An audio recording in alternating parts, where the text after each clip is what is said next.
President Uhuru Kenyatta during his inauguration. So let's just start with the basic general. What was your take of the whole address, Dismas? Well, for me, I think Kenya, we're in a very tight spot because this State of the Nation address by CORD is no different from what we saw from President Kenyatta. The two addresses are underwhelming, and I think the ordinary Kenyan or Wanjiko is a very frustrated person, because when President Kenyatta was going to address the nation, we expected him to tackle two issues: national cohesion and the state of the economy, and that's consistent with Chapter 10 of the Kenyan Constitution and Chapter 132A. And we have not seen them discussing those values. What the president was able to do was to discuss the problems, and he was very elaborate in discussing the problems. And the CORD principles have done the same. So for me, I find it underwhelming, and I think we need a magician to sort out this country called Kenya. Because if this is the kind of alternative government that we are looking at to have in place, it's really unacceptable. And one can really see that this thing was done in a hurry. The presentation was a bit horrible. Of course, the audio unacceptable. And maybe these are response to the bad praise that Mr. Raila Odinga has been receiving the entire week. And he probably wanted to have good press today, and in the newspapers tomorrow gets very good coverage, because really there is no content here. He's talking about issues that we see in the newspapers every day, and he has not offered a solution. And you can even see the questions that are being floated. All of them are being pre-screened. No difference from what the DP Ruto had at the Kenya National Theatre, where the questions were screened well in advance. No difference from what the cabinet secretaries did at KCC. Everything has been screened in advance. It seems to me that the Jubilee administration, as well as CORD, are now placing a premium on drama or PR, that everything is being structured like the American way. And poor Wanjiko is wallowing in Mazimo, of poverty. Like, for instance, I expected CORD.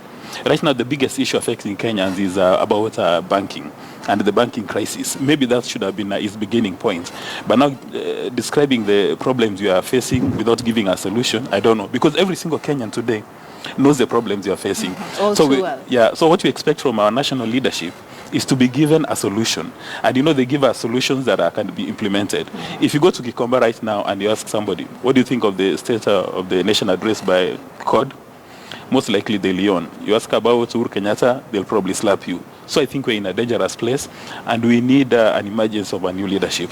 And maybe this is a cue for Mr. Raila Odinga and the president to consider retiring from politics and let a new team come up. All right, that's an interesting take. Jared, what did you make of this address? Well, from the outset, I would agree with my brother that CORD as a coalition, and particularly the CORD principal, the leader, Raila Odinga, has not received very kind media coverage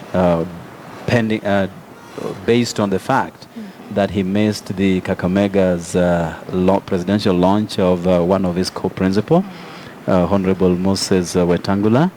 And we have had push and shove on reasons as to why he missed that event, even promising at the very last minute that he was on the way coming. And matters were not helped at all by the tear gas canister that was thrown at the dais. So we have seen lots of altercations between ODM Brigade and the Ford Kenya Brigade. But it was very important that they are all seen together amidst all. You remember that it was in the press that they have been seen in Serena discussing about the way forward in light of what happened.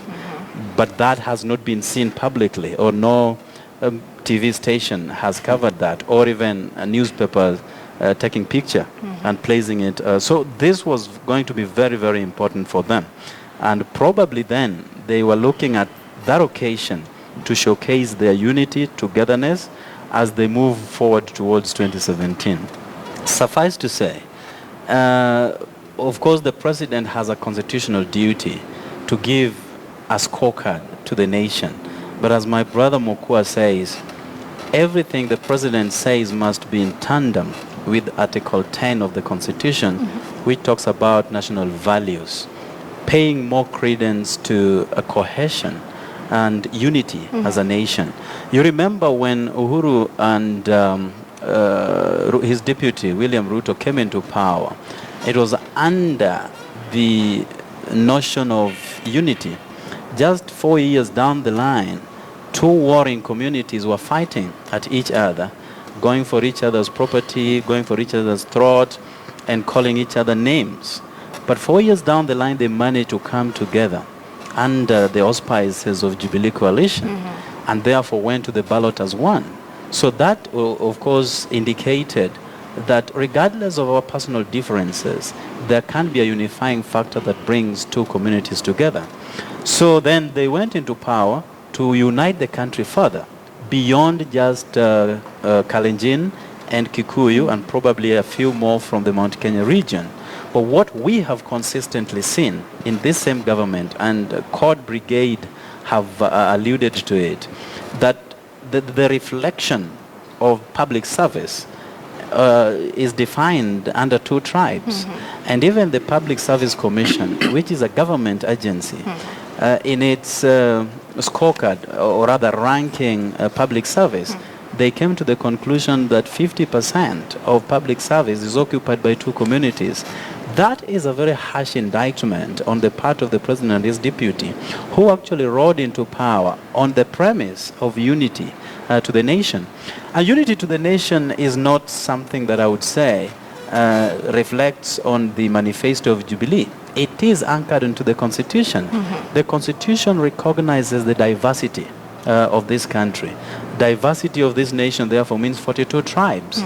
And that is why when the Constitution paid credence to the President to be addressing the National Assembly and the Senate, in a State of the Union address, one fundamental and key thing that must always be espoused is the unity and cohesion as a nation. Right. So I think CORD is right to pass a harsh verdict on Jubilee administration as regards to the way they handle public service and those appointments. Of course, as my brother Mokwa has said, most of these things they have talked about, you talk about the laptops, you talk about electricity, you talk about the lap set, you talk about SGR, Standard Gauge Railway, you talk about Eurobond, you talk about bungling of financial processes, including the IFMIS, are things that are always in the public domain.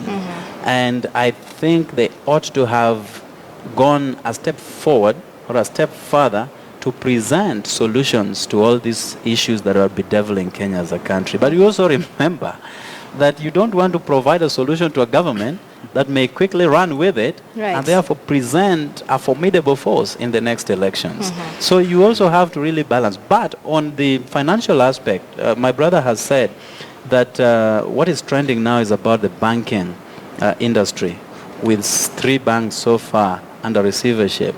I think they have said through the Prime Minister in his question answer time that they will be meeting the central bank governor, who is actually the custodian of all statutes, enabling statutes and acts that govern banking industry. So I think when they have a rare opportunity to meet with him, I think he has said on the 21st of this month, I think those questions will therefore emerge and answers will definitely be presented by the able CBK director. Right. And just before we get into the details of what was discussed today, let's just take a look at some of the tweets coming in here. And we have Muiru, who says, they're just saying what the common man says in the streets. Let them prove their leaders by giving alternatives. And we have Musa here saying that what CORD should be telling us is what they will do when they get elected, not only highlighting the government's failures. So Dismas, before you get to your point, do you think they would have gone a step further? You say the idea could have been stolen by the Jubilee government who could run with it, yes. But could they have gone further and give alternatives to the problems that they are highlighting? You know, when you look at the opposition, and I think in Kenya we use the term opposition in the wrong way because in a presidential system we have a minority. But it's not enough to criticize. Every Kenyan alive today knows the problem that we are facing as a nation. And every Kenyan alive today knows that we are in a bad space. So it's up to the political leadership to tell us that we have identified the problem. You know, when you fall ill and you go to a hospital, you know you have a headache, you have a running stomach, whatever it is, you know the problem, you explain to the doctor, who in turn offers a prescription. So if you explain the situation to the doctor and then the doctor just re-explains what you are feeling and he tells you go home, then that's a waste of time. And in as much as Jubilee can steal the ideas, then that will be another benefit to CORD. Let them tell them that maybe on the issue of fighting corruption you failed and our proposal is ABCD. And if they implement that solution and it's a success, in 16 months' time during the campaign, they'll say, look, we gave Jubilee an idea and they sorted it out. And for me, I think they should have spent a lot more time thinking about this. And this goes down to the advisors. And one wonders whether Mr. Raila Odinga, because he's the head of CORD, whether in fact he has got solid advisors, or maybe somebody on a Thursday decided that we are going to react to what Jubilee has said, and they said we are going to have a media conference on Saturday morning, because this thing has left so many Kenyans yawning. And this was a very good opportunity for CORD to demonstrate to the entire world that they've got the intellectual infrastructure of understanding our problems and offering solutions. They have not done that. And because, the State of the Nation address is copied from the US, if it's a Republican at the White House, when they do their State of the Union address, you'll find very bright governors from the other party giving solutions, offering criticism, and then also at the same time offering solutions. But for this one, they haven't done anything. I mean, say for Mr. Wetangula, who spoke about national cohesion, what the Prime Minister was talking about and what Mr. Kalonzo was talking about really leaves you wondering whether it's not time for us to have a new leadership, because at this rate, we can't hold our breath anymore. We're just going to be suffocated. Okay. Well, just to add on that, when Jubilee came into power, I'm looking at the two-prong approaches that they gave the way forward. Firstly was when they were launching Uhuru Kenyatta's presidential bid, and they had a speech that took care of all the Kenyan concerns. And then again, during his swearing-in ceremony at Kasarani, which was a well-attended event by most African leaders, together with most people from the Republic of Kenya, he did give out what they had intended to do, some of which were anchored on 100 days of his leadership. Now, when a president comes forward to explain certain things that he must undertake and he must accomplish within a set period of time, we want to believe that he already has a roadmap and he has a trajectory to follow. So you don't really then go back to the opposition and ask them, I promised 5 stadia to be built across Kenya. How do you really build a stadia? I promised 10,000 kilometers of roads, for instance. How do we get money from international financial institutions, locally and abroad, to fund this kind of project? That is not the work of the opposition. The work of the opposition majorly is to hold the government of the day to account on what they said, on what they have achieved, on what they have failed to do. As I said earlier, the moment you present solutions to a government and they run away with it, it leaves the opposition with nothing to sell to the electorate come the next elections. The work of the opposition also is to be seen to be the alternative government. So the more messes the government perpetuates, the better for the opposition, because then they will present a manifesto that captures all and sundry and rallying them behind their CORD coalition and move forward to State House. So you cannot really say that the opposition needs to give a solution. Otherwise, then you ask, when President Uhuru Kenyatta and his deputy were presenting these to the public, what did they have in mind? Okay, and let's just pause it there for now. That is political commentator Jared Okello, as well as Dismas Mokua in studio, analyzing CORD's State of the Nation address currently taking place at the Laiko Regency. I understand the address is still taking place. Let's listen in to some of the developments there.